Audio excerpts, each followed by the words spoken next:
What do you think is the biggest threat to humanity right now? Oh gosh, ourselves. People's How mindset. do you mean? People's mindset. What about their mindset? I would say people are so desperate to be, I've said it a lot today, but they are so desperate to be victims. And I think that they are, like, as a society, we're holding ourselves back.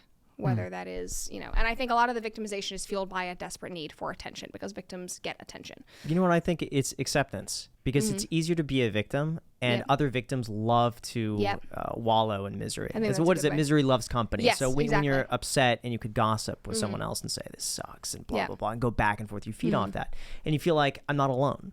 And I had that feeling of that just community. like, yeah, exactly. And I feel like that's, as you begin to get more successful, it becomes harder and harder to find those connections. Yeah, exactly. But I will say I do think attention is part of it because we've seen that, like, the marginalized communities that say that they're marginalized, they get a lot of attention. It pays to be an activist. It's like that sort of thing. And so I don't think that is the case for everybody because obviously not everybody ends up making money in that. But I think that there are a few examples that glorify it where people are like, oh, this is cool. Like, I will get the attention. I will get this community.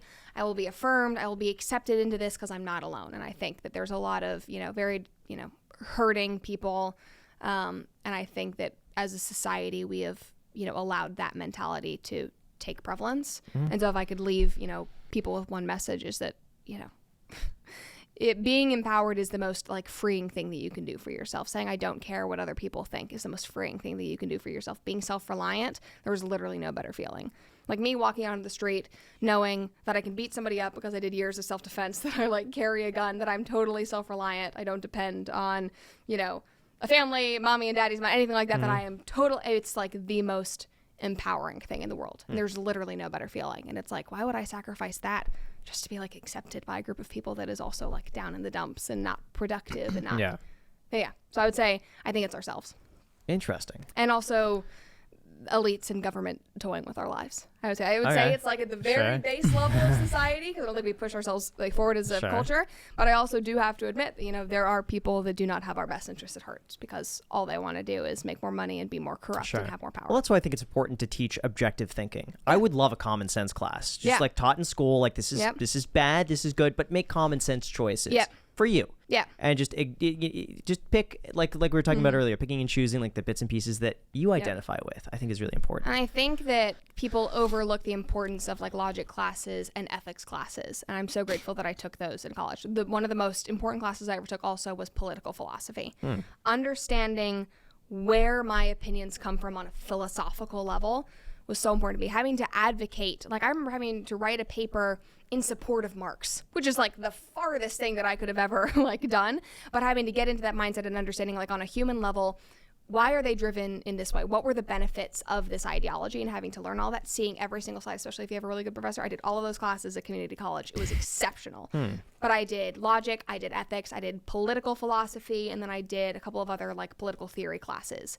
They were incredible because I had to do every single slide. But I was also in a good situation where, they also had people like Nozick pop up, who was, like, the father of libertarianism. We talked about Ayn Rand and, like, her, philosophy behind. So I was getting both sides, and I had to advocate for and against things that I, like, loved and believed and things that I hated. That's the one class I wanted to take was debate. Yeah. Because I feel like that's such a useful thing to know. Yeah.